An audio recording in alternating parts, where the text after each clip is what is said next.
You can start coming in now. Yeah, I mean, questions. Cars. It should be a. What do you want us to talk about? Yeah, guys, get your questions ready if you're out there. We're here with the 2020 Ferrari.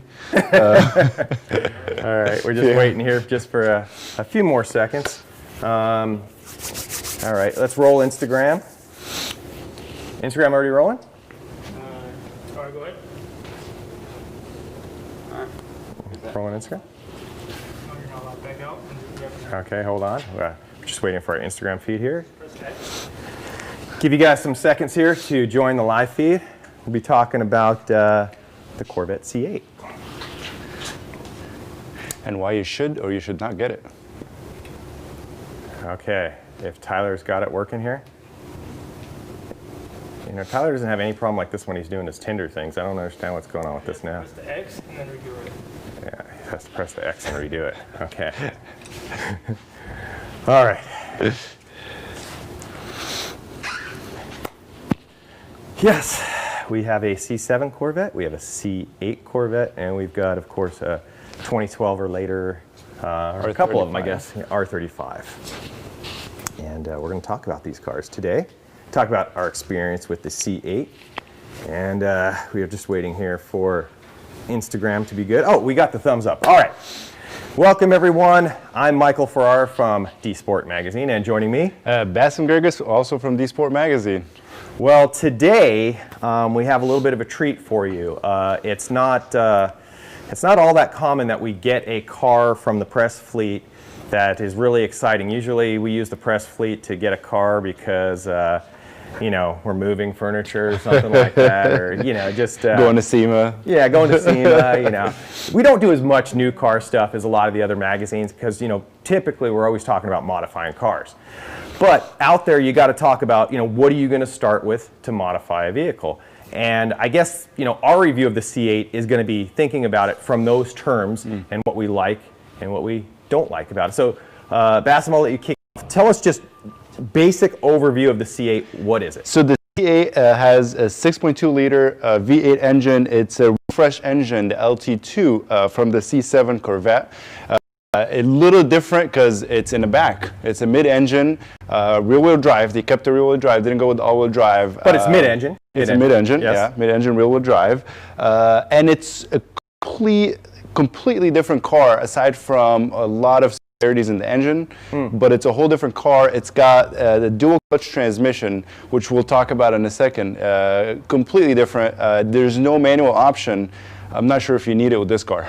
Yeah, you know, we had talked about not too long ago about the Toyota Supra, the new Toyota Supra, and how the automatic on that car, although it was a pure automatic, it did quite well. After driving this, I want to take back everything I said good about that transmission because this Tremec 8-speed dual clutch, it just kicks ass. I asked you the other day, I was like, how does it compare to the R35 GTR, which is known to have one of the best dual clutch transmissions out there? Your response was it could be better. Yeah, it's probably better than the 35. There's certain things that allows you to do that you can't do in the R35.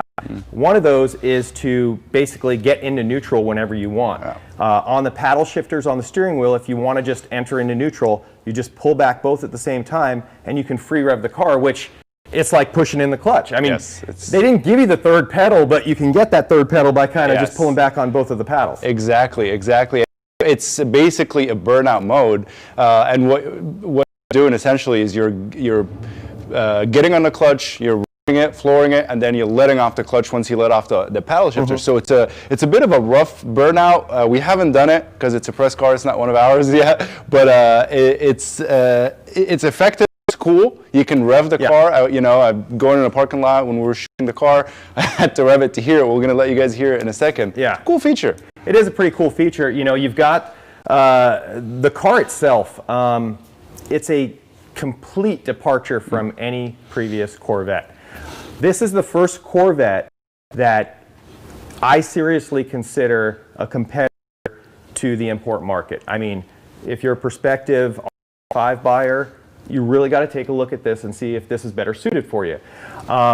As far as, you know, and some of the other cars there, if you're a Toyota Supra, considering a Toyota Supra, and you didn't drive this, you would be insane, because I think it is really, really, really hard to justify purchasing the Supra after having this car for a week.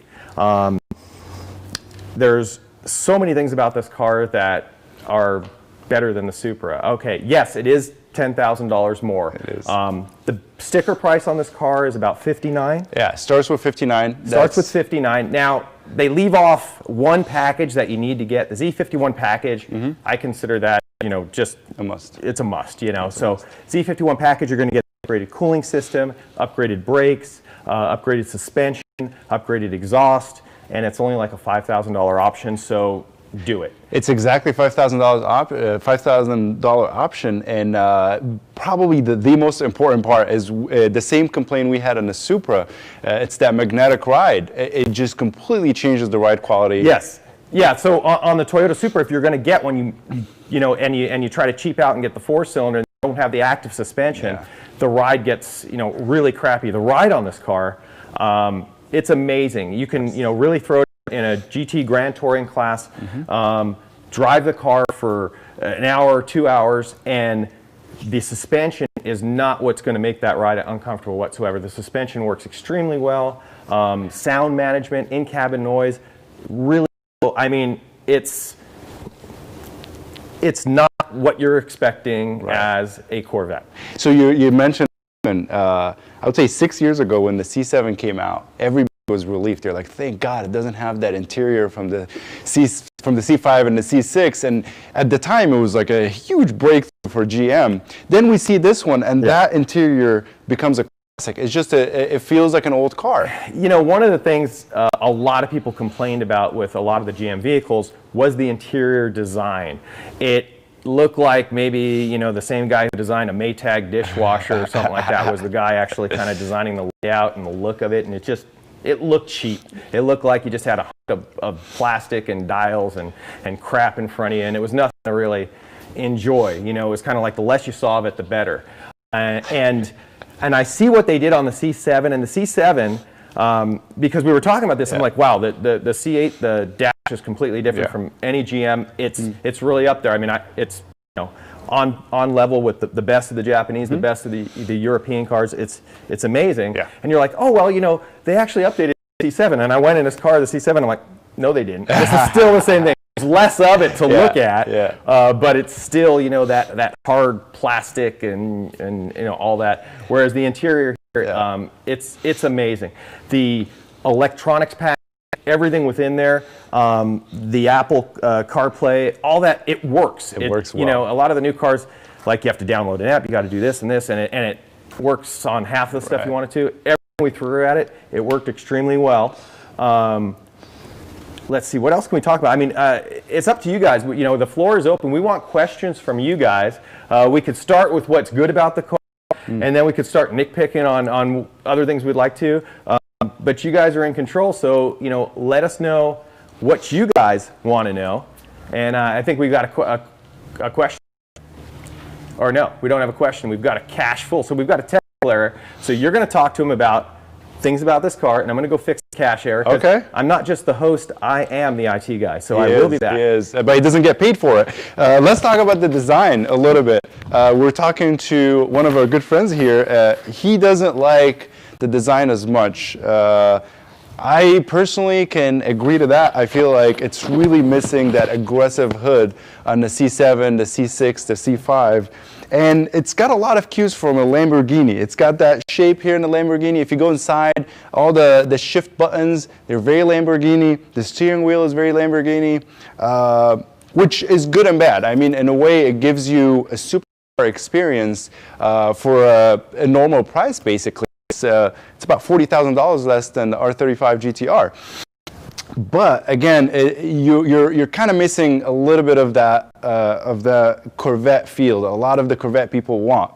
Another thing we'll talk about by the time Mike comes back, the trim levels. It comes in 3 trim levels, plus the Z51 package that you can basically add to any of the trim levels. You have the 1LT, you have the 1LT, the 2LT, and the 3LT. The 1LT It's basic. It's got a lot of good things, but the 2LT sounds just like the better jump. This one is a 1LT and. Well, it was always like 11. Yeah, it was just. But this one was just full for some reason. Well, it gets full when that's What's too happening fast. here? Oh, okay. Yeah. Gotcha.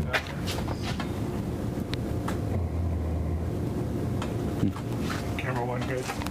Camera 1 good. Camera 2. Camera 2?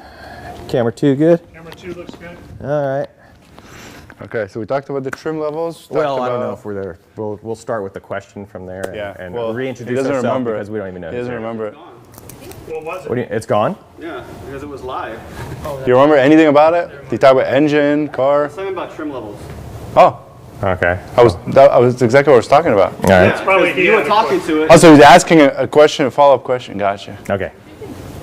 Well, right. tell him the trim level So guy. I think we're rolling right now on the stream as people are joining us live stream. Thank you guys for joining us. We're going to officially start here in about 30 more seconds. Once all of the sites that are receiving this stream are good to go. Okay, we got Instagram going. All right, so let's try this again. Let's do it. All right.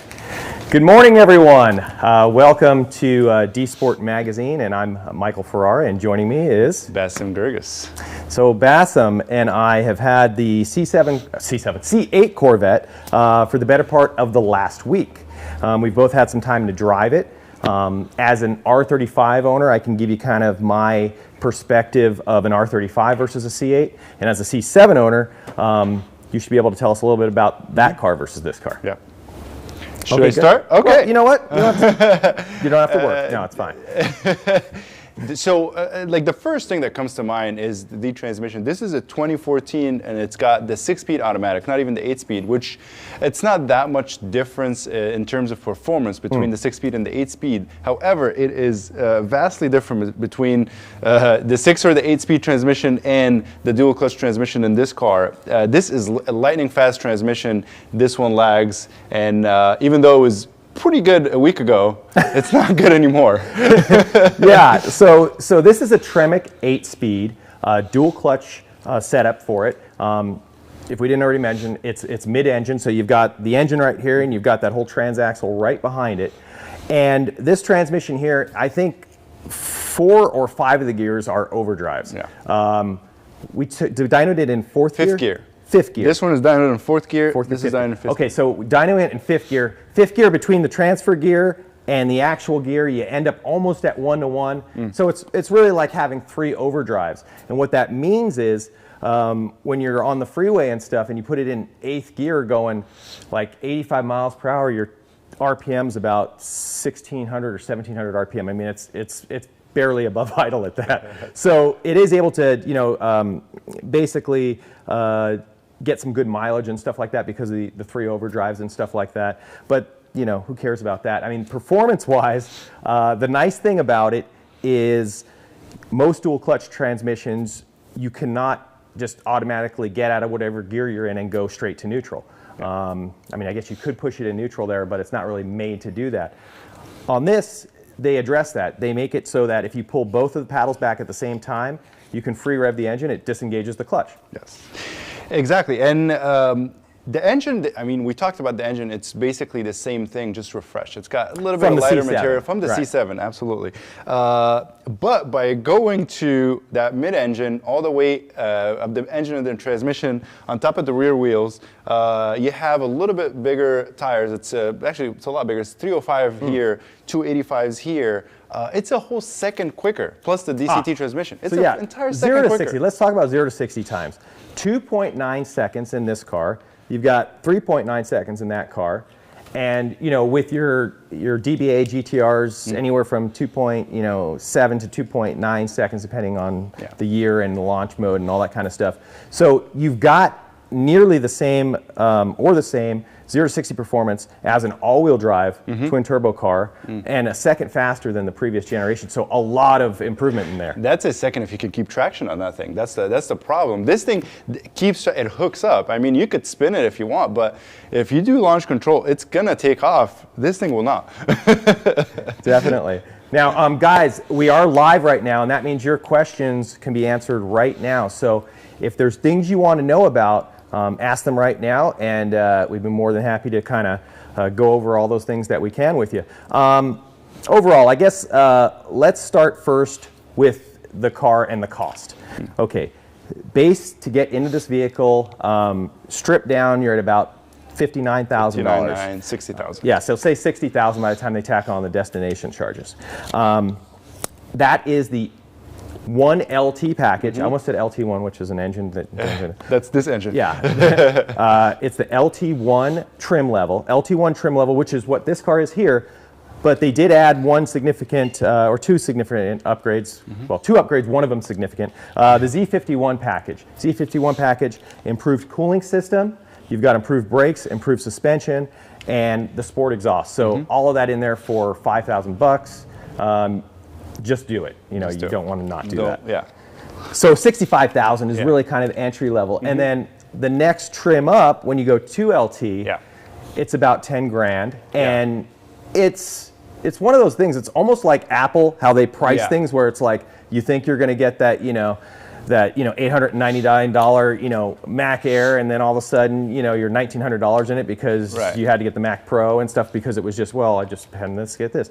They did a pretty good job here because for that $10,000, you're getting it's about a lot of value. It's about 7,000. Yeah, it's about 7,000. Okay. It's definitely you get a worth lot. it then. Yeah. You get a lot. So you get some of the things you liked as far as the curb and camera, and what was that? Yeah, so you have your front camera here for just so you don't hit the curb, but also it works on the track, and you can lay out your speed, your lap times, all that on video, and post it to your social media if you want. But also you're getting that rear camera, not the rear view camera. It's like the actual center camera inside. It's a camera, not the rear view mirror. That's it. Turns into a camera. Yeah, it uses a camera instead of a mirror, and you get a lot better visibility. Visibility, it is a challenge in this car. They did a great job with the mirrors, and if you're one of those drivers that's very comfortable with mirrors only, you'll be fine. If you're not, you're going to be like, oh, can I go? Can I go? You're going to go over your shoulder and see a big sail panel there and wondering, if there's a car behind it, but that's the with the 2LT. It gives you the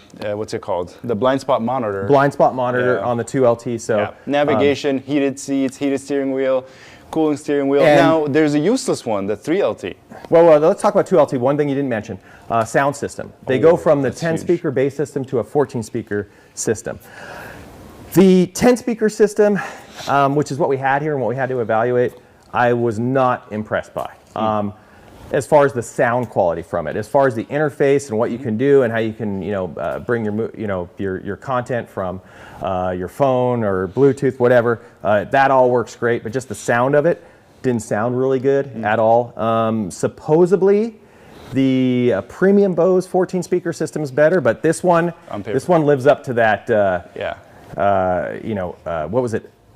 No lows, no high. Wait, what is it? All Bose? I forget. Anyways, all Bose, no highs, no lows, all Bose. I mean, it was one of those. Yeah, it really just kind of muddy and just not a good sounding system on the 10-speaker system. So I'd like to see how that the 2LT package with the better sound system might be well worth the money. And then there are some options we're not really too fond of. There's a lot of options in the 2LT that's like definitely worth the money. Now the 3LT you talked about, it comes with the seats we have here, which Mike has an opinion on. What does it remind you of again? These seats here, they look good. Great. And in a short drive, they're not that bad. They are a little weird in that they're very narrow in the back, but very wide in the butt. Right. But that's not what it is. On that hour-and-a-half drive that I took in the car, where the car was amazing, the suspension was smooth, the sound levels in the cabin were great. It basically cuts off the circulation at the bottom of your thigh. And similar effect to sitting on a similar toilet for too long. effect if you were constipated, playing chess on your phone while on the toilet. And just on the and then you get up and you're like, oh, that's what that seat does. So there's some type of design element that's synonymous with the toilet seat in that. So you get that on some custom leather. That is it for $4,000. Not worth it. Don't do the seat option. We're not fans of the seat option. I mean, if I was going to get this car, literally some of the things I would do is just why did I just say literally? I hate that. Anyways, what I would do is I'd ditch the factory factory seats. I'd probably throw some Sparco seats in here, not because I'm sponsored or anything like that today. I didn't even notice that. Okay, throw some seats in there, wheels and tires, of course, and you know, you don't have to do too much more than that. No. Let's talk about horsepower. Yes. Okay, now something really funny happened in the press. You know, one of the big, you know, enormous guys out there, the guys, yeah, those guys, they dynoed the car, or they took it to somebody to dyno, made some mistakes on the dyno, Yeah. and they come out and they're like, yeah, the C8 Corvette's making the equivalent of 620 or 40 horsepower to the wheels, and people are like, well, no, it actually can't do that, you know. Scientifically, the engine is not capable of Yeah, they didn't. without forced induction. Or, Right, they didn't pick up an extra 20% in volumetric efficiency with anything. So we went through and we dynoed this car the right way. And I think I've got a video of that. We can cue it up here in a second, and we'll show you this video, and you can just hear it on there, and then we'll talk about the car right after that. So are we good out there? Can we cue it up? All right, let's roll that video.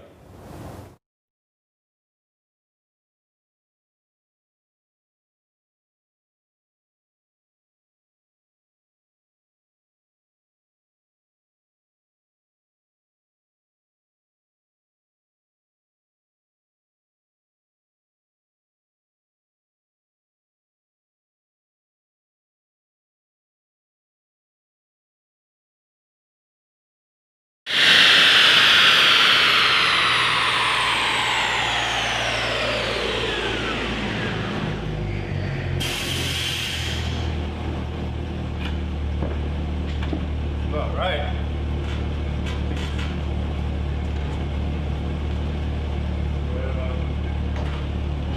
What's it rated at? 495. Make up your mind here.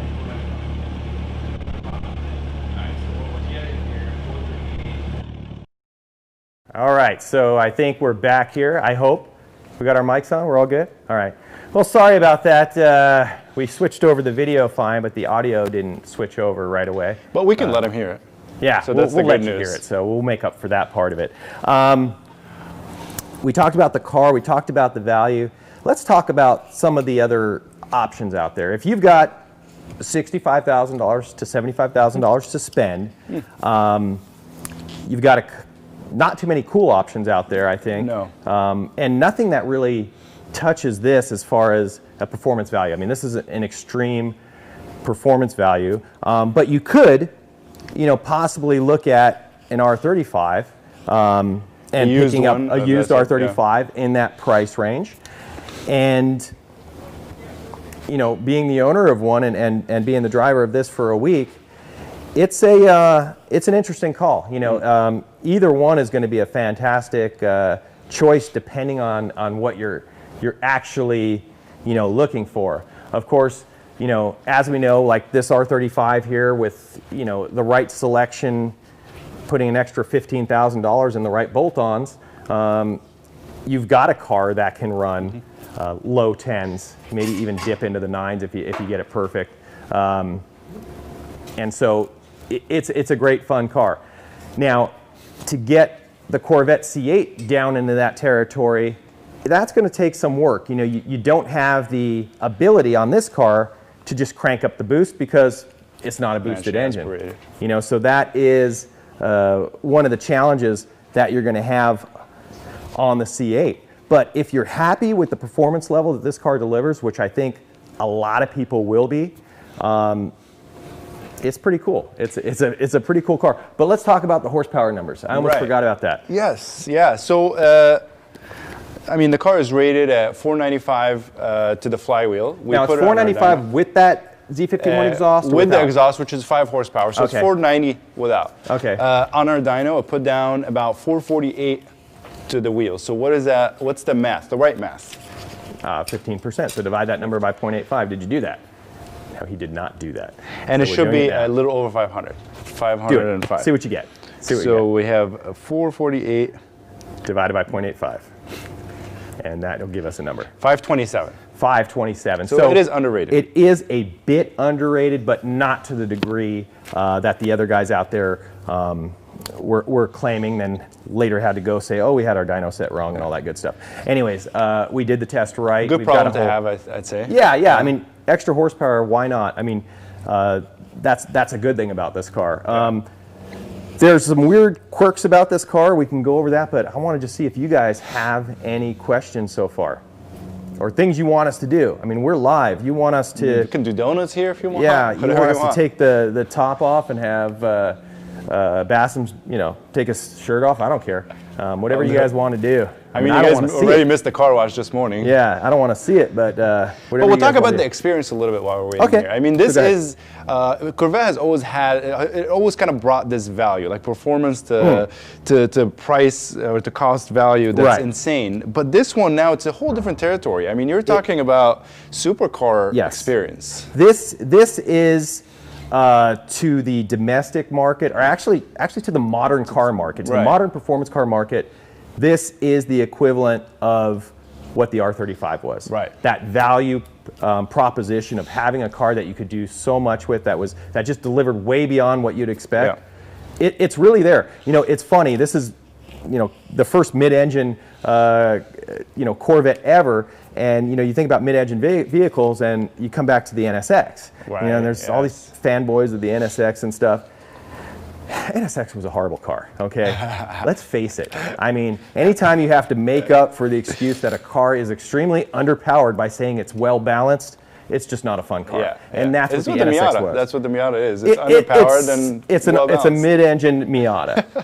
That's what the NSX is. Yes, we got a question. How are the plastics on the C8 compared to the GTR? Oh, plastics, like are they talking about the interior and stuff? Quality or- of the plastics and the dashboard and Yeah, stuff. it's amazing. There's not a lot of plastic. In fact, why don't you follow us in here, and I can show you a little bit what the interior looks like. Come on, Tyler, don't be bashful. All right, we'll let you guys get through here before we slam the door on you. And give you a little bit of a view of the interior here. And I think it's really important, and we'll kind of show you guys and maybe even compare it to the C7. Why don't you get your C7 open just to make fun of it? That's just embarrassing. Yeah, just to make fun of it for you. But you're looking here, and there isn't a lot of plastic. That's a nice thing about it. You've got, leather across the whole door. You've got a little insert here. You got nice stitching. They did a very, very, very nice job. And it doesn't look like the Corvette interior. Can we talk about the steering wheel while you're there, Mike? Oh, okay, so let's talk What do you about the think about steering that? wheel. Could you start it? We will. Yeah, we'll start in just a second. That steering wheel, it's interesting. You'll love it, or we loved it when we're on the road and we're already driving, and you're going to hate it when you're in a parking lot and maneuvering a vehicle. It's just not set up well for that. And it's not a parking lot kind of steering wheel. This on track would be fantastic. I mean, this is exactly what you need on track. Your hands are in the right spot and you're almost locked in. You're never going to need to move your hands on a track anyways. But once you get to a parking lot, it slips out of your hand. It's uncomfortable.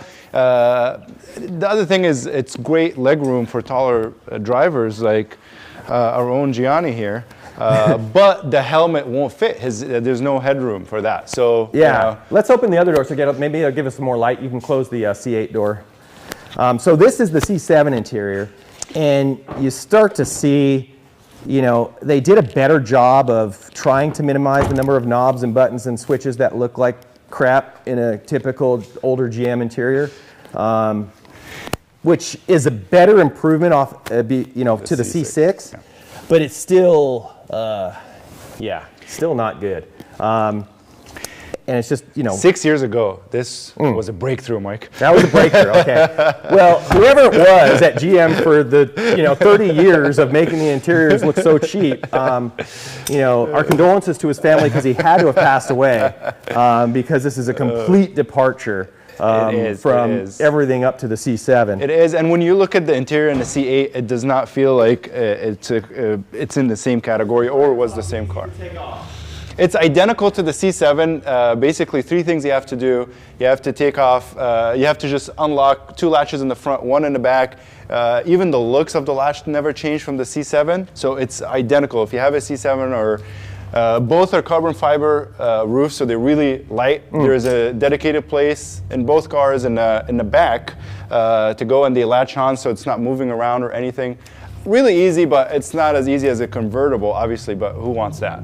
Right, right. It's almost unfortunate that all Corvettes come with a removable hardtop. I mean, like, we just don't want make it that. a hardtop. I mean, okay, so that's the one thing weird about this car is, you know, there's some Corvette purists, oh, it has to be front engine, you know, rear wheel drive and this and that, and they're complaining about the mid-engine, and I think if they drive the car, they won't be complaining anymore. Yes, absolutely.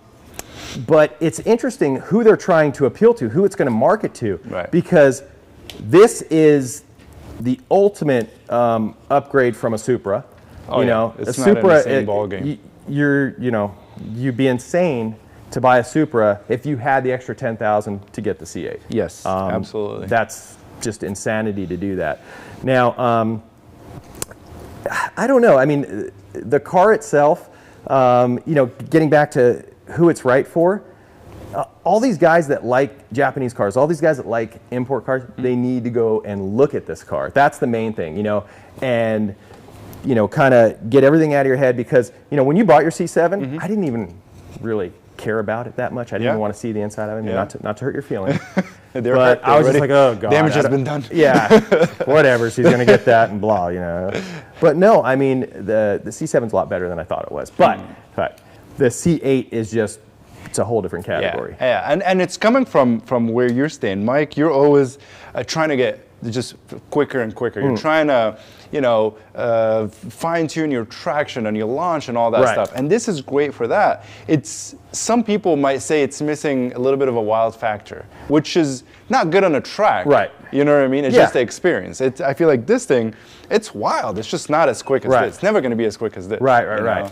Yeah, I mean, and I think it's just a matter of getting used to the interface. I mean, being able to, you know, engage the clutch fully and be able to free rev the engine and drop the clutch, you could probably do some stupid things in this car. I think you can have some stupid fun in doing stuff like that. We when there's a will. did not do it. It is a press vehicle, and we are not going to be those guys. Yes. We have a You never want to be the journalist that breaks a car. No, we've never wrecked a car in the press fleet, and we don't want to start. And now, they're coming to pick it up right after this, so unless we wreck it coming out of this garage. we should be safe. We should be safe. Any other questions right now? If not, we should just start it up, let people hear this thing. We'll move to the back. And all right. We got somebody who can start it. Who has the key? I believe it's inside of it. All right. Sam, you have the key? Oh, it's inside of it. Go ahead and stand there so you can rev it a little bit and give us a little carbon monoxide.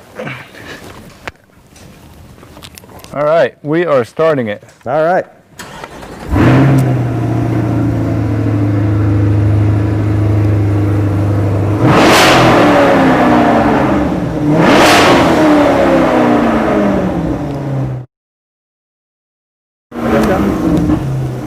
Put the windows down. Okay, now.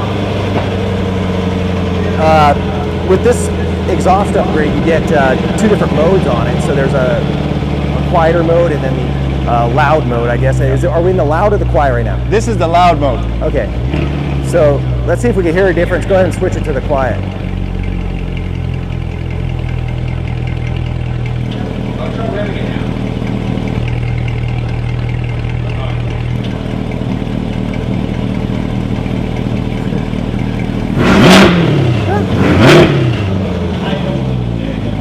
Idle.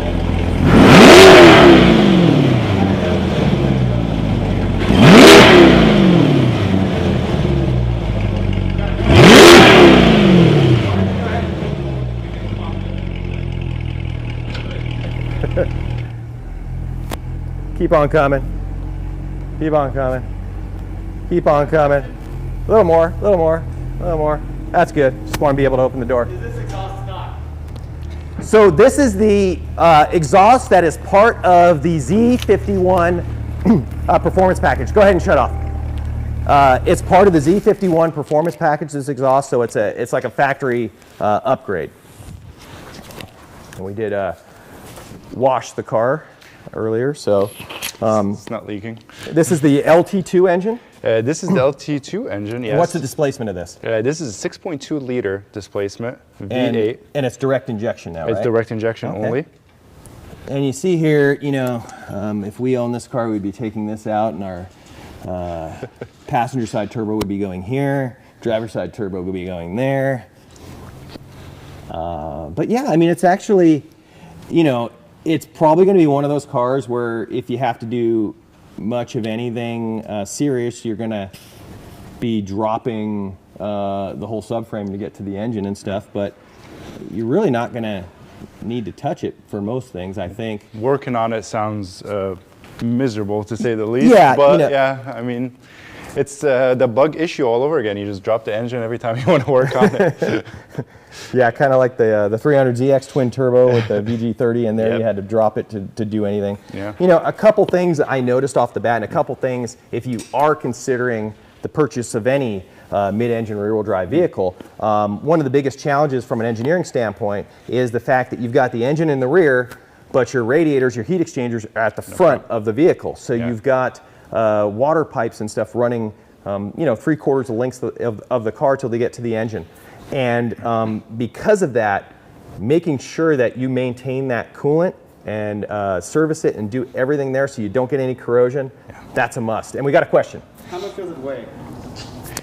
3,400? This is about 3,400 pounds, a little over 3,400 He's making pounds. it up. He's looking it Yeah. up right now, guys. Yeah. He was supposed to have all of this known before we started, just so you know.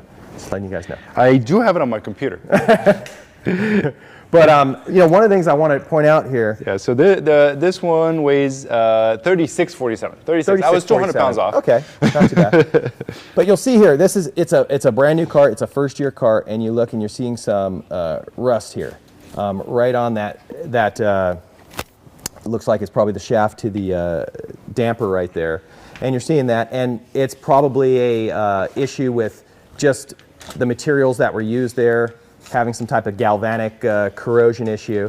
And that's what you're going to have. It's a brand new car. They're going to have stupid little things like that, which all you got to do is change that nut to the right thing, and all of a sudden you're not going to have any type of corrosion building up there. But because it is a first-year car, you know, there is always that chance you're buying the first year, oh, you know, what are they going to fix on it? The Supra guys, oh my gosh, I feel sorry for the Supra guys. They bought the first-year Supra, the second-year Supra, big horsepower increase. Yes, huge horsepower increase. And went to a cylinder head that looks like it's more, what's the word?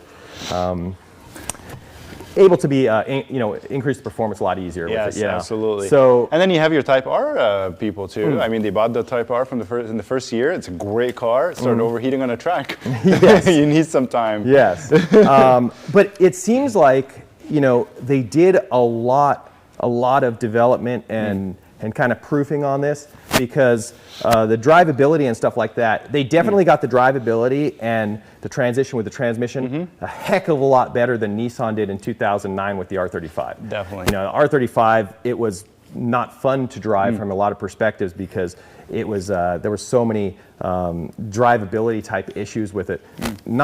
I mean, there are some weird little quirks in this, but nothing that bad. Yeah, question? Is the radiator up front or in the rear? There's two heat exchangers, and they're both up in the front. We can show you real quick here. Coming around. Yeah, so you've got a heat exchanger basically there and there in the front of the vehicle. And that's basically, remember, Kareem had this VW bus with the radiator up front, the engines in the back. Yeah, tons of issues with it. We don't want to talk about Kareem's bus. I would hope it's not the same. Yeah. Only 36 years difference. No, so, you know, the fact that you got that radiator, heat exchanger, whatever you want to call it, up here, you know, it's got to carry that fluid all the way to the back. Yeah. And so making sure you use the right stuff. I mean, coolants have definitely improved over the years, and as long as you're using the right ones nowadays, you can get really long lifetime out of them. And it's just important, use the right one. Don't, you know, if for some reason you do a mod on this car, you know, don't just go and throw the, you know, the standard universal coolant in there, because you might really be regretting it if you have to pull everything off of this car to replace those pipes in the future. All right. All right, where are we going? Let's see. Well, we can close this up here, and as you see, one of the features on the rear of the car here, as you close it, it is automatic. So you just kind of put it there, and then it closes all the way. So you don't have to slam it. Yeah, you don't have to slam Which it. is a problem they had in the first year of the C7, where the latch doesn't, it doesn't close in the rear until you open the door, because of the Exactly. the pressure Got a inside. question? Yes. A random question. Yes. All the liquid you go in the front. So I think you meant fluids.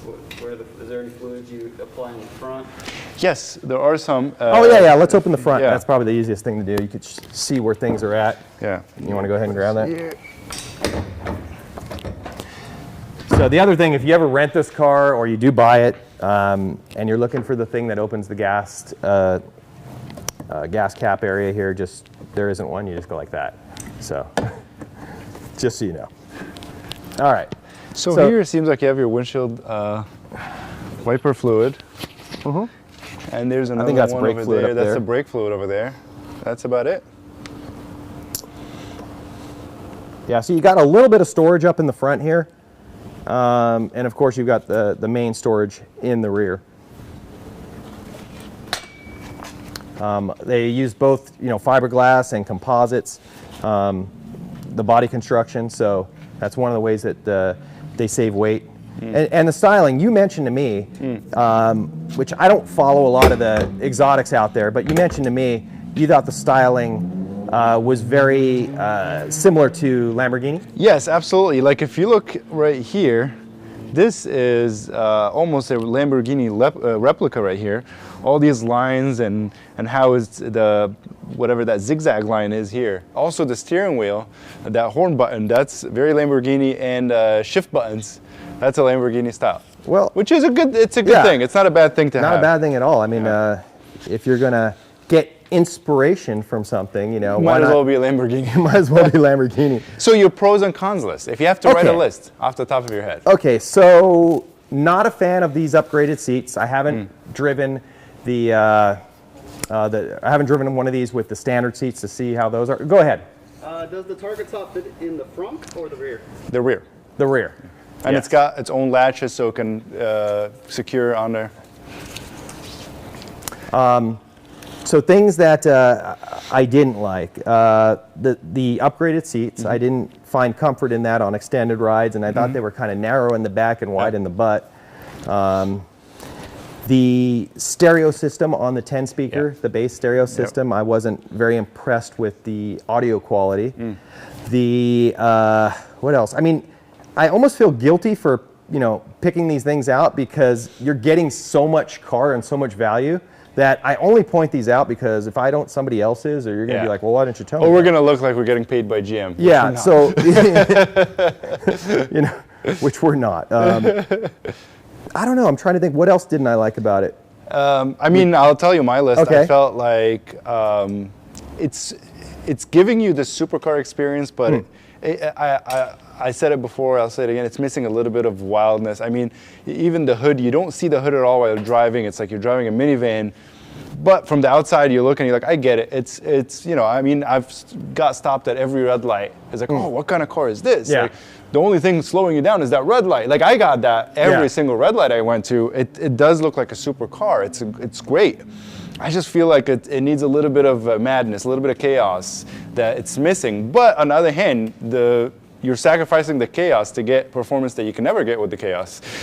You know, it's just that transmission. I can't say enough good things about it. It does have that boat feel, like the GTR. Well, you know, all the dual clutch transmissions are a little bit boaty in the sense that, you know, when you're at low speeds and trying to move the vehicle, it is going to have a little bit of that, like a wet clutch moped boat type of thing. It's nothing wrong with it. It's Nothing just wrong. how it is. That's just how they are. It's not that bad. Yeah. The first time I drove your car, I remember asking you thought you, something I was was like, wrong is there with something wrong with the car? You're like, nope, that's dual clutch. That's a dual clutch transmission. So you go fast. The other thing you told me that we talked about a little bit was just vision, rear vision and stuff like that. Yeah, You felt like visibility, it was a little strong poor. suit. Everything from your shoulder back, you cannot see, which in the C7 it's not that much better. You just have that triangle window here. That helps a little bit, but it's not great. Again, it's a sports car. I don't know how the visibility is on your car, on your 35. Yeah, it's pretty good. It's pretty good. I mean, yeah. the car is, it doesn't have that low roof or as low as this one. And one of the things I will note that I did like about it in comparing it to the Supra was the amount of recline you can get in the seat. Yeah, absolutely. If I'm not driving the car, I'm one of those people that's going to be sleeping in the car, right? If I'm not behind the wheel, I'm sleeping. I don't know what it is, but take me on a 2-minute ride and I'm taking a nap. And in the Supra, it's like an airplane seat. Like you can't recline because there's that bar in the back. There's that thing back there and all that stuff, and you just can't move. On this, you can recline. You can have comfort in that. Coming from a tall guy, this does have more leg room and more recline than the C7. It's just the headroom I noticed. I think it's a little less on this one. I mean, Gianni sat in it when he put the seat back. I think you're just growing your hair longer. Well, Gianni did it. He felt like there was no room at all. And when he puts the seat back, he's hitting this with his head. So his head is like that. Now, Gianni, what are you, 6'5"? 6'5". So he's 6'5". He's really tall. So he's above average when it comes to tall drivers. I would say 6'1" is the average. 98th percentile. Yeah, if you're 6'1", 6'2", I think you're fine. You're probably fine. Probably 6'3", you're fine. Just the helmet. Yes. Do you guys see that mid-engine platforms being more common in swaps? In swaps, okay. Ooh, that's so tough. that's interesting. When we got this car, we got this transmission, of course, going through my head is, well, could we put that Tremec in anything else? It's kind of going through my head. I don't remember a lot of people doing, mid-engine swaps. It just sounds insane because if you just look at the car, how the cabin is moved forward, to get that weight distribution, if you try to do it, you get that the 35 and you put the engine in the back, you're really ruining the weight distribution just about in any car, right? Yeah, unless you really do some insane fabrication. It would take a lot of engineering to get it done properly. It would be a big challenge. But, then there's the other thing. I mean, could you take this and shoehorn it in a Lotus Elise? I mean, there's that, a car that was already mid-engine, and could you put it in there? I mean, it takes a good amount of space, so I don't know if that's a possibility, but yes. Do you guys prefer the Supra or the Corvettes? They're at two different price points. I'm gonna be, good here. Supra, the Supra, it's a really good $55,000 car. Okay, it's a really good $55,000 car if you're, but if you have the extra $10,000, definitely I like the Corvette a lot better. You would be crazy not to get the Corvette, is what Mike is trying to say. Yeah, it's a whole different. I mean, the experience, the feel, the performance is out of this world. It's everything about this car is just better. Visibility in the Supra too. You feel like you're driving in a World War II tank. I mean, your front windshield feels like it's that big. You don't have that in this at all. No. Like you said, you felt like you were driving a minivan. You got such good front visibility. Exactly. It's a little bit weird. I'll tell you the one thing that I don't know if it was me or if it was the car is I did notice that. And it could have just been me not being familiar with the weight balance and how the car should feel. But once it got about 120, it just felt, I don't want to say it felt light in the front, but it just felt a little... In a controlled course? Yeah, in a controlled course. It just felt a little unstable. Yeah, I'm not sure exactly why. Yeah, I wasn't on that controlled course, so I didn't go that fast. And I would have loved. I mean, one of the things we had to sign away. We wouldn't take this car on a test track or do anything like that yet because they're trying to. They don't have too many of them, and they're trying to let as many media guys drive them and experience it and get it. But Man, I would like to take this on a this would track be fun. and see. This would be fun, and it's very different. Obviously, it's a Corvette. It's you know, even just a year apart from the 2019. It's just a whole different car. When you're driving it, it's completely different with the engine in the back. This one is just, the handling is leaps and bounds from that one. Yeah, definitely. Yes. Do you guys see more people getting the C7 after a year's Should I back it up? like the Hellcat, or will it hold its price? You know, the C7, I think the thing about the C7, like Bassam was talking about, and we'll let him back up here, so we're not getting that ugly light on it. Go ahead, a little more. A little more, a little more. You're good. Probably good. Just wanted him to be able to open the door. The C7, it does have a little bit more element of rawness to it, as Bassam was saying. You know, with Corvettes, typically getting the last year of any generation is going to be the most valuable one of that generation. And you never want to, and a lot of the times the first one of a generation was very valuable, with the exception of the C4. And we wish Cameron was here. He has a C4. He has an 85, and it was here just until last week for over 2 Like years. 3 years. Those were complete pieces of crap. Yeah. You know, that was which is the only generation that I think everybody can agree on. I know you don't like the C3, but the C4 is the only generation. I believe Jeff was talking about this 1 year that had some good things that I don't even remember, because it was it's just not a popular platform. Yeah, you know? the C4 was their that was their miss. The C8 is definitely. So that's a great question, and I've seen a lot of people try to discuss that value. I mean, just like with new generations, sometimes it plummets the generation before, but the whole front engine being the last front engine, does that help? I think the C7 is going to hold its value much better than if the C8 came out as a front-engine rear-wheel drive car. There's going to be people who want a front-engine rear-wheel drive car, and they're not going to want a mid-engine car. And the epitome of where Chevrolet with the Corvette was able to do that is the C7. The last of the C7 is going to be that. And so I think it would be a good long-term buy to get. 2019 was the last year of it? 2019 is the last one. To get a 2019, take good care of it, and it'll probably appreciate in value. And in 20 you years. want even more value, since this doesn't have a manual transmission. If you have a 2019 manual transmission, low mileage C7, you're definitely going to go up in value eventually. Yeah, I think those are going to hold their value the best. Yeah. Do we have another question? I'm trying to remember now. I wanted to talk about some of the weirdness, some of the weird things on this, and I'll try to go through here and get there. And I don't know if we can have one of the cameras follow us here, but okay, you know how in most cars, you're in the passenger seat and your friend's driving, and you do a couple things. You turn on his seat heater every once in a while, screw with him, or you change the mode that the car's in. So somebody at GM on the design side really gets irritated by that. They really get irritated when somebody puts it in sport mode, or puts it in eco mode, or puts it in track mode. There's somebody at GM that really hates it, that was in charge of this interior. And let me show you what I'm talking about. So Bassam, why don't you sit in the car here? So Bassam's the driver of the car, and I'm the passenger.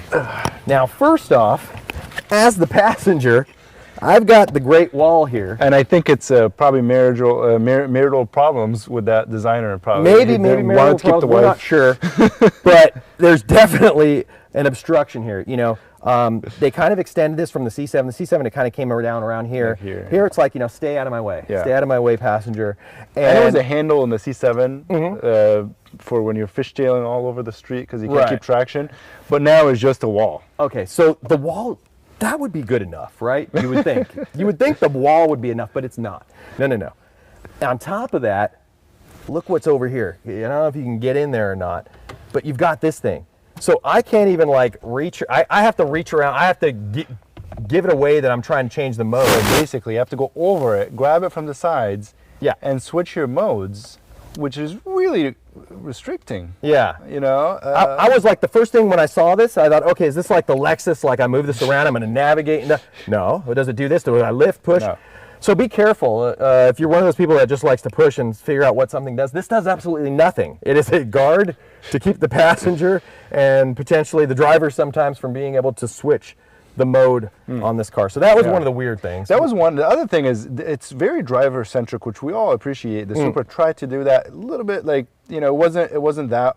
Well, the that much. JZA80 Supra with the Mark IV, which I hate people calling the Mark IV, the JZA80 Supra, when they did it, it was very driver centric, and that was the age that, like, you know, your DSMs and these cars, everything was faced towards the driver. Right. And I like that. I don't know. I'm just maybe a selfish person. I don't know what it is, but I like being the driver and have everything, you know, about what I'm trying to do, because that's which is almost like you cannot look at my screen. It's so tilted. It's almost 45 degrees. Right. And so to the point where, you know, I was on the freeway. I'm trying to touch the home button or change the volume because this is very tough to kind of get to, and you know, my fingers keep touching the screen, or anyway, touch the screen. I went back and the windshield wipers started going on. It was like a comedy show. I think it's just spastic, though. I don't think anybody else will have that problem. But I would like to note, you know, with the steering wheel, the placement of these buttons here, it's not something you can reach from here. So, you know, most of the time on these steering wheels, you can reach most of the stuff right here, but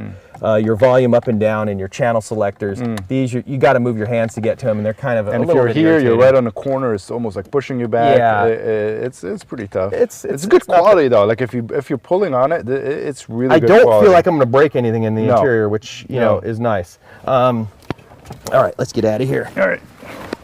Now, getting out is not the easiest. Yeah, it's definitely harder to get out of this car than it is the 35. Even with your seats, you think this is still harder? I think it's still harder, yeah. Because the C7 is not the easiest, but it just doesn't have that wide side rail that it just makes it where you can just throw yourself in and hope to land somewhere soft. Right. Now, granted, I didn't like the way the seat fit, but Makiko, you really like the way the seat fit, right? Now, Makiko is not going to come on camera right now, I guess. But she's much smaller than all of us. Yeah, she's 5'4", 5? 5'5". 4. 5'4", and how many pounds? 72 or something. 48 kilos, 44 kilos, 46 kilos, 45 to 40, about 100 pounds, okay? And she loved the way the back of that seat was. You know, she was in there and she's like, wow, this is awesome. You know, she really liked it. So, and she probably didn't get the same, you know, sitting on the toilet bowl too long effect as I did. You know, could just be I just need to lose 30 pounds in the seats. I'd like it. I don't know. Just have to see. Any questions out there? Okay, so I'm going to try to do one more thing. We're going to see if the guys here, you can talk a little more and answer some questions. I'm going to try to get it queued up to do one more dyno pull that we recorded. Okay. And hopefully we can do it with the sound, and it's a different angle. And I'm going to try to go get that set up right here because I forgot to do it. All right. I'm going to go do that. So you talk a little bit more about the car, and we'll see what happens here. All right. Any questions? There are no questions? All right. What do you guys want to talk about? I mean, as far as this car, this is a daily car. This could be a daily car, and it's going to be amazing on the track. It's really comfortable. You can get your groceries in there if you're not shopping for 4, or maybe, I think 4. Yeah, if you're shopping for 2, that's great. We have a question. What's the price difference between a used C8, a used C7 and a new C8? Which is a great question. I think that's probably the best question yet. So the C7s, you can get them for as low as $35,000 right now. Anywhere from 2014 all the way to all the way. Obviously, you're not getting 2019 for $35,000, a little bit higher mileage. But the average, I'd say, is $40,000. So it's about $20,000 less. Obviously, this has a huge markup right now. So you're not getting it for the $60,000 or the $65,000. Some of them go for $90,000, $100,000, but this it's not going to be for too long. I mean, even the Supra now, they don't have markups anymore. But comparing apples to apples without the markup, it's a $20,000 difference. It kind of just depends on what you want, what you like more. again, I have no complaints about my C7. I've been driving this for a week now. I don't have any complaints. I love it. It's wild. It's you know, it's not as quick as this one, but it's chaotic. You know, so yeah, $20,000 difference. I say this is still a great value. That's the C7. Yeah, that's basically it. $40,000. I would. Another question? Are there any aftermarket solutions? Yes, absolutely. People jumped on that aftermarket industry, really jumped on this one, on the C8, right as it came out, probably even before it came out.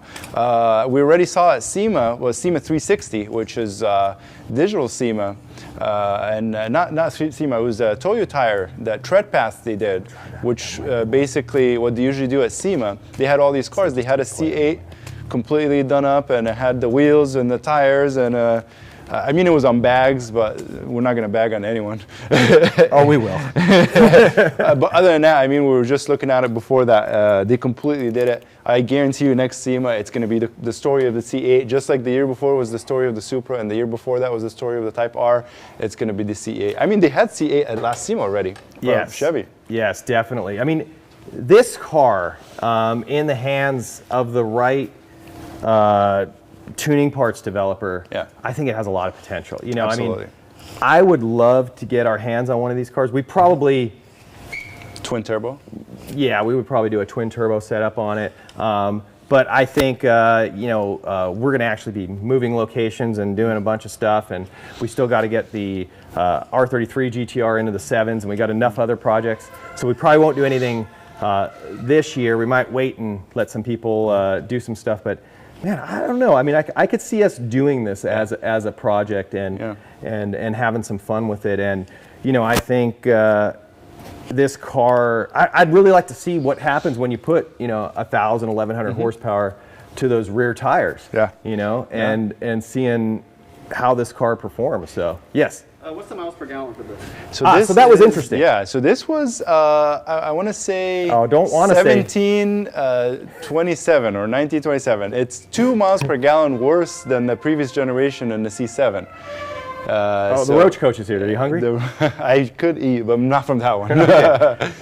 Yeah, that was an interesting thing. Interesting. The rated gas mileage on this car is about 1 mile or 2 miles per gallon less than the C7, which was weird. Which is weird. I mean, the only thing I can think of is 200 pounds or 150 pounds heavier and the bigger wheels and tires, maybe.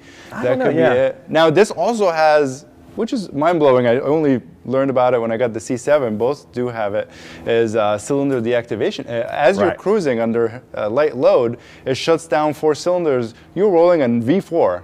Not 4 cylinders, V4. You're rolling on 4 cylinders. And I have a picture on my phone on the freeway. I'm driving 32 miles per gallon in a 6.2 liter V8 Corvette. That's insane. I mean, if you would have told your dad that, because he's a Corvette fan, he would have laughed. Now that's the thing, you know, my dad's owned Corvettes as early as the 1954 Corvette, which was an inline-6 automatic. All the way up through, I think the last Corvette was one of the C3 Corvettes, and he kind of, when they missed the mark with the C4, he was over it at that point. And he really loved, like, 2 of his favorite ones, 63 split window Corvette, black one with the 340 and he owned one? horsepower. Huh? He owned one? Yeah, that was one, and then the other one he had a 67, another one of the C2s, the 67 427 big block. And those were great. And they were great fun retirement cars. planes too. Those the tires are now. that skinny, and you got 550 foot-pounds of torque just lighting them up. But those were fun cars, good-looking cars. And I was talking to him about it, and when I told him about the performance and this and that, he didn't seem to care the engine was in the back, which surprised me. Which is because he's a hardcore. He is the Euro Corvette fan. He's older in age and loves Corvettes. I mean, the typical age of the Corvette owner.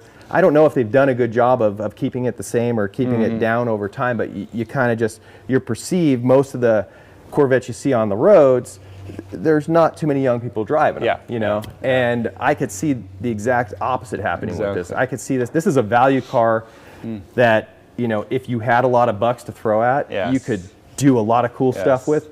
And if you didn't, if you just wanted to drive it as is, you're also going to have a blast. So the huge question Yes. we were talking about when you were When I was trying to get that, when you were fixing things, which we don't know it's fixed. I'm just letting you know, but we are going to try it one more time. and Yeah. it's a big topic out there, right? You can get the C7 for $25,000 less. Okay. Apples to apples, no markup. Right. Is this? What do you think? Is that worth the jump? It's a huge difference in price. I mean, I don't have to look at the C7 interior, so I pay it. we'll put the Sparker seats you want. Still, yeah, I think so. They're completely different animals. They you are. know? I would. The C7 is a great value for what it is, and if that's the type of car you want and you'd like, you're going to be happy. Yeah. You know, but this is a conquest car for General Motors, for the Yeah. Corvette brand. Yeah. This is going to take a guy who might have purchased a Supra. It's going to get him. Yeah. This is going to take a guy who is considering a GTR. It's going to get him. It's going to get things that are pulling away from the Japanese cars and I think also the Europeans. Yeah. It's gonna actually. This do is a pretty well. guy that's saving, so in 20 years he can get a Lamborghini. He can get it now. Yeah. Dare I say that? Yeah, I Except it only revs to 6,500, which I think it kind of kills the supercar. But it gets to feel do it of 8 times. But that's true. That's true.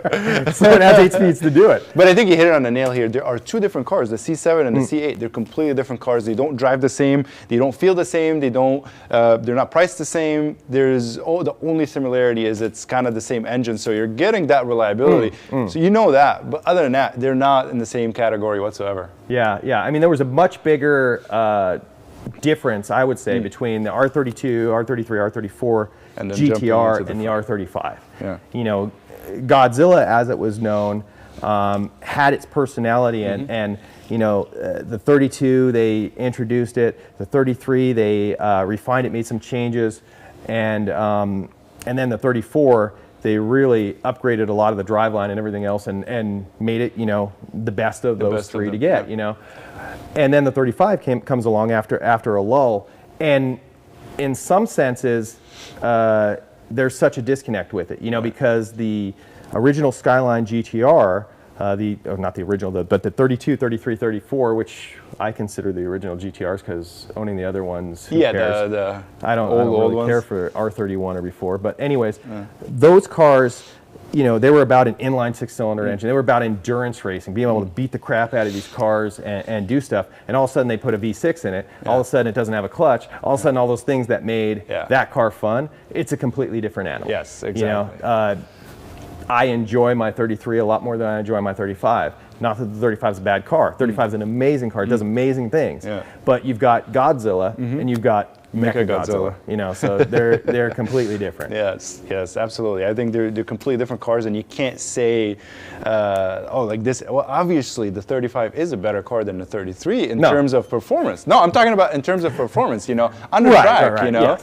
Yes. But that's not what it's about. It's kind of like it's better in terms of performance. It's not better in terms of experience. Of that experience of being behind the wheel. Exactly. And it's a much different experience, and I enjoy the 33. 34, 32 GTR experience a lot better than the 35. Yeah. But this is a great experience too. It's just more of you're along for the ride, Yes. whereas you're in control of the ride. So a little bit different. Or you're there. crashing into a wall. But I didn't get that feeling in the C8. You felt like you're doing a lot of the driving? I felt like I was still the driver, Yeah. which is good. A lot of the new cars, you cannot get that feel. Exactly. I felt like I could get in trouble, Yeah. which you want a little bit of fear in there. Yeah, you have to. If you feel that you can do anything when the car and will do it, it's not as exciting as if there's a little fear factor. So it was a good experience. Yeah. All in all, this is a great value, probably the greatest value out there. Like when it comes Greatest to value price. of the decade. Of the decade. The next decade? Well, I don't know. Up to now. Yeah. I mean, the Camaro ZL1, someone we know just bought it. Paid $80,000. It's 3.5 seconds, 0 to 60. The car is more expensive. It's heavier. It's just the value and how they kept the price down beats me. This is, everybody thought when they're going to like a supercar level, that price range is going to just jump. Well, and it'll be interesting to see. Is this Corvette going to follow the same kind of pricing history that we saw with the R35. Right. You know, R35 comes out at 60 grand, next year it's 65, then Yeah. it's 70, then it's 72, then it's 75, then it's, you know, Yeah. all of a sudden the DBA comes out in 2012, and this is 80,000, I think, and you know, and it just and it So keeps going. now it's over 100,000. Now it's over 100,000 Entry level, like, for a car that's hasn't changed that much. Yeah. It has been refined, but it's still the same. And I wonder if they're going to do that. You know, Yeah. Porsche does that all the time. Nissan did that with the R35 Yeah. and the C8. I could see them doing it. Yeah. You know, because I think you're going to have supply and demand. I think the more people who get behind the wheel of this car are going to enjoy it and like it, and it's going to get popular. And there'll be a pretty good surge in it, so there'll be good demand. So they'll just start raising the price. So start get raising yours the price. now because Yeah, it's Mike got well, this. but I don't know. You know, a few years ago. there is the first year curse. That's true. Maybe wait for next year. You know? Because they can't jump that high. They're, you know, they. But I don't know. I mean, this is one, I almost take the risk. You know, I'm the guy I never want to buy a car the first year. I did it once. My first car that I purchased new, 99 Honda Civic SI, as that was the first time you could get the B Series in the Civic from the from the factory in the U.S. And I bought it, and it was a good car. It was a good car, but I was just scared that, you know, there was going to be things, and we've seen it in other platforms, you know, and like I said, the super guys, I feel bad for the guys that bought it the first year. Yeah. You know, they got cheated out of some horsepower there. Nothing a tune can't fix or E85. Well, They can- the cylinder head's different though. Oh, okay. You know, okay, so it's there's not more just to it. there are Yeah. some things mechanically that that got updated and upgraded. Yeah. So can they ever go back to a front engine, or is that it for it? That's it. That's it. They can't go back, right? I mean, they would have to stop the Corvette for a certain number of years and then Come back with a reintroduce it. front. But with electric like they did with the cars Chevy and- Nova. I mean, you remember the Chevy Nova? You probably Yeah. don't at all. Yeah. Yeah. I like the Chevy Nova. No, you didn't. Well, you might have. The boxy ones were cool. Yeah. And then they got kind of. Oh no, not the new. Then they got kind of gross. Yeah. And then they went away, and then they came back. Yeah. And nobody wanted it. Yeah. Yeah. So this is the end of the front engine probably, and yeah, well, they did a great job. They did They did a very good job. They I did a think great it's a car. If you're out there in the market for a new performance car, you definitely got to check it out. Is it going to be hybrid next, like the NSX? Oh God, I hope not. I hope not. I mean, do we have to take the soul out of everything? You know, I mean, electric is. It's just that's where you're going to take all your freedoms away. Okay. Yes. You can carry your energy with you. You know, with gasoline, you're carrying your own energy wherever you want to go. You're not at the mercy of the plug. Yes. You know, it's. I don't know. Well, I'd say they do have a few years before that, but enjoy it while you can. I mean, cars with big displacement, you know, they're not going to be around for too long. And the best thing is, you know, they say no replacement for displacement. There is. Once you put twin turbos on that big displacement, all of a sudden, you have a lot of power. Oh yeah, you'd have enough torque to pretty much destroy anything, you know. So it'll be a pretty fun ride when we see somebody doing that soon. Any other questions out there before we leave you today? All right. Well, thank you guys so much for joining us. We appreciate the question. Yes, we got one. Oh, we're gonna do the Dyno pull? Oh, we got the dyno pull. So let's see if we could do it right this time. So we're going to switch to camera 3. We're going to turn volume on for camera 3, and then we're going to hit the play button. Let's try that.